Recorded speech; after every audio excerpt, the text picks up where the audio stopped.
Assalamualaikum. I am Sajid from Qazi Group of Schools Lahore. This is chapter number 4 pollutants and their effects on environment. आज का जो हमारा topic है वो green house effect है, जिसके बारे में हमने प्रीवियस लेक्चर में जो है वो पढ़ा था कुछ, और आज इसका जो रिमेनिंग पार्ट है वो आज डिस्कस करेंगे। सबसे पहले आप ग्रीन हाउस की डेफिनेशन देख लें। What is a green house? Green house जो है वो एक कॉटेज की तरह एक झोपड़ी होती है, जिसमें आयरन का जो फ्रेम है वो इस्तेमाल किया जाता है, और बाकी जो जितने भी उसकी वॉल्स हैं या रूफ है, छत है, उसको या तो प्लास्टिक शीट से या फिर जो है वो ग्लास शीशे से जो है वो कवर किया जाता है, और वो ट्रांसपेरेंट शीट होती है जिसमें से लाइट जो है वो इजीली पास हो जाती है। पढ़ लेते हैं इसको। ये मैं आपको डायग्राम दिखा देता हूँ। ये देखें, ये आपको एक कॉटेज नज़र आ रही है, और इसको जो है वो हर तरफ से जो है ग्लास शीट से जो है वो कवर किया गया, या प्लास्टिक शीट से जो है वो कवर किया गया है। अब पढ़ लेते हैं greenhouse. A green house is usually made of plastic और ग्लास। प्लास्टिक या ग्लास शीशे से बना होता है। The glass are a clear plastic lets in sunlight. सूरज की रोशनी को अंदर दाखिल होने देता है। The sunlight warms the ground and other surfaces inside the green house. Greenhouse के अंदर जो जगह है और जितनी भी चीज़ें वहाँ पे मौजूद होंगी, वो जो रेडिएशन बाहर से अंदर आई है वो उसकी टेम्परेचर की वजह से या उसकी हीट की वजह से जो है अंदर ग्रीन हाउस की जितनी भी चीज़ें उन सबको गर्म कर देगा। द ग्लास और plastic cover keeps the heat from escaping. और ये जो ग्लास या प्लास्टिक है, एक दफ़ा जब रेडिएशन अंदर आ जाती हैं और वो टेम्परेचर जो है वो बढ़ जाता है, तो वो जो हीट है वहाँ से उसको इस्केप नहीं होने देती, हीट बाहर नहीं निकलती। Plant grow well in warm environment of the green house. और कुछ पौधे जो है उनको वार्म टेम्परेचर चाहिए होता है, गर्म टेम्परेचर चाहिए होता है, तो उसमें उनकी ग्रोथ अच्छी होती है। तो इस वजह से जो ग्रीन हाउस में प्लांट रखे गए होते हैं उनकी ग्रोथ जो है वो अच्छी हो रही होती है। ग्रीन हाउस मतलब एक ऐसा हाउस है जिसमें आप टेम्परेचर जो है वो सेट कर सकते हैं। अच्छा जी, उसके बाद अब इसी टॉपिक को जो है वो मुकम्मल शुरू से देखते हैं। Role of carbon dioxide in green house effect. Carbon dioxide हमें पता है कि डिफरेंट एक्टिविटी की वजह से जो है वो एटमॉस्फेयर में जाती है, और एटमॉस्फेयर में जब कार्बन डाइऑक्साइड की कंसंट्रेशन ज़्यादा हो जाती है, तो ये ऊपर जो सूरज की रेडिएशन आ रही होती हैं, वो रेडिएशन ज़मीन से जब आकर टकराती हैं और रिफ्लेक्ट बैक होकर जाती हैं, तो ये जो कार्बन डाइऑक्साइड है ये उस रेडिएशन को एब्ज़ॉर्ब कर लेती है, जिसकी वजह से वो हीट या वो रेडिएशन जो है वो एटमॉस्फेयर में रहती है, और अर्थ का जो टेम्परेचर है वो इंक्रीज़ हो जाता है, जिसके फिर बाद में बैड इम्पैक्ट भी हैं। पढ़ लेते हैं इसको। Carbon dioxide in the atmosphere has similar effect as the glass in a green house. कहता है कार्बन डाइऑक्साइड का काम वही है जैसे ग्रीन हाउस में आपने ग्लास का देखा, शीशे का। It is therefore called a green house gas. इस वजह से इसको ग्रीन हाउस गैस भी कहते हैं। Carbon dioxide absorbs radiation, radiation को एब्जॉर्ब कर लेगी, एंड दस reduce the amount of heat energy escaping into the space.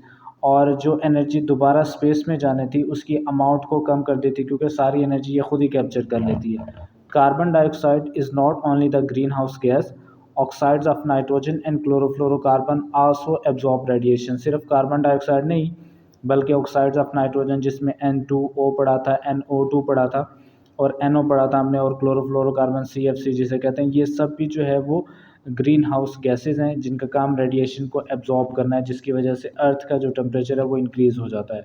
उसके बाद इंटरेस्टिंग सी इन्फॉर्मेशन है एक, ये जो नेचुरल कुदरती तौर पर ग्रीन हाउस है, ये जो कुदरती तौर पर एटमॉस्फेयर के अंदर डिफरेंट जो है वो गैसेस मौजूद हैं, कार्बन डाइऑक्साइड है, क्लोरोफ्लोरोकार्बन है, या इसके अलावा जो ऑक्साइड्स ऑफ नाइट्रोजन है, ये कुदरती तौर पर मौजूद हैं, लेकिन अगर एक लिमिट से क्रॉस कर जाएंगे फिर नुकसानदेह। अगर ये बिल्कुल भी गैसेस ना होती है एटमॉस्फेयर में, तो वो जो रेडिएशन ज़मीन तक पहुंच रही है, सूरज की रेडिएशन ज़मीन से टकराकर वापस रिफ्लेक्ट होकर स्पेस में चली जाती, और अर्थ का टेम्परेचर जो है वो बहुत जो है वो कूल रहता।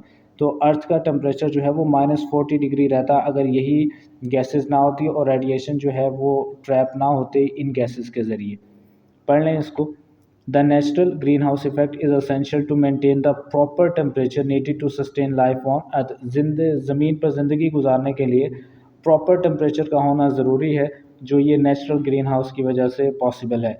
Without this gases earth surface temperature would be -40। -40 का मतलब है बहुत ज़्यादा जो है वो लो टेम्परेचर है ये।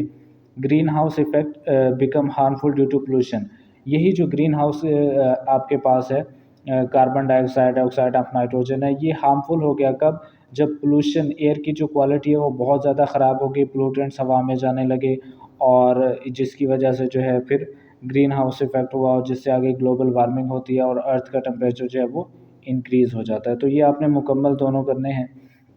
अब है ग्लोबल वार्मिंग। ग्लोबल वार्मिंग कैसे कहते हैं? ज़मीन का जो टेम्परेचर है उसके इंक्रीज़ हो जाने को आप कहते हैं कि ग्लोबल वार्मिंग है ये, और वो इंसानी एक्टिविटीज़ की वजह से है ज़्यादातर। When the temperature gets a little warmer due to green house effect, green house effect की वजह से जब टेम्परेचर थोड़ा बढ़ जाए, मतलब गैसेस ने जो है वो रेडिएशन को वापस नहीं जाने दिया, खुद ही अपने पास ट्रैप कर लिया, the sea, land and air also get warmer, ये तमाम चीज़ें जो हैं ये भी गर्म हो जाती हैं। This is called global warming, इसको हम ग्लोबल वार्मिंग कहते हैं। उसके बाद क्या है?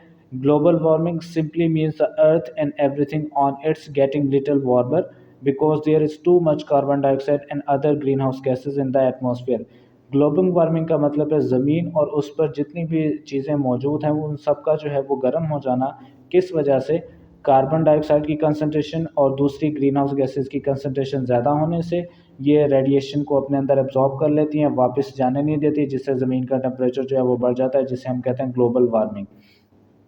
Many scientist agree that human activities are making the green house effect stronger. इंसान की जो एक्टिविटी है उससे ज़्यादा ग्रीन हाउस इफेक्ट हो रहा है। If people can if people अच्छा जी, इसकी बात कर रहे थे हम। If people carry on polluting the atmosphere with greenhouse gases, it will have very dangerous effect on the earth। अगर इंसान पोल्यूशन जो है वो पोल्यूशन क्रिएट करते रहेंगे जिसकी वजह से ग्रीन हाउस गैसेस की जो अमाउंट है वो इंक्रीज़ हो जाएगी, तो इसके बड़े ख़तरनाक असरात होंगे ज़मीन पर। उसके बाद है डेंजरस इफ़ेक्ट्स ऑन अर्थ। क्या क्या हो सकता है? फॉर एग्ज़ाम्पल, पहला तो ये है कि मौसम चेंज हो जाएगा, कभी बहुत ज़्यादा बारिशें होना स्टार्ट हो जाएंगी, और कभी जो है वो बिल्कुल कम बारिशें होंगी। किसी इलाके में बारिशें बहुत ज़्यादा होती हैं, किसी में बिल्कुल नहीं होती। तो ये सारा जो है वो वेदर के चेंज होने की वजह से। पहले एग्ज़ाम्पल देखें, the weather may change and start to behave in a strange way.